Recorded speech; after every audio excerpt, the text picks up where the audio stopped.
దేవుని సన్నిధికి మనం వచ్చిన తర్వాత వాక్యాన్ని శ్రద్ధగా వినాలి. పరిశుద్ధ గ్రంథమైన బైబిల్లో ద్వితీయోపదేశకాండం 28వ అధ్యాయం మొదటి వచనంలో దైవజనుడైన మోషే ద్వారా దేవుడు మాట్లాడుతున్న మాట, నీవు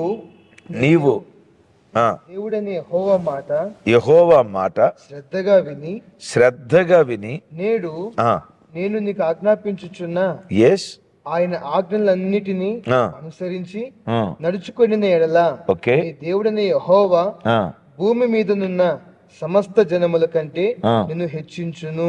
ఆమేన్. నీ దేవుడైన యెహోవా మాట శ్రద్ధగా వినిన ఎడల భూమి మీదనున్న సమస్త జనుల కంటే నిన్ను ఎక్కువగా హెచ్చించును. మన దేవుడు హెచ్చించే దేవుడు. అయితే దేవుని చేత మనం హెచ్చించబడాలంటే వాక్యం ఎలా వినాలట? శ్రద్ధగా. నీ దేవుడైన యెహోవా మాట శ్రద్ధగా వినిన ఎడల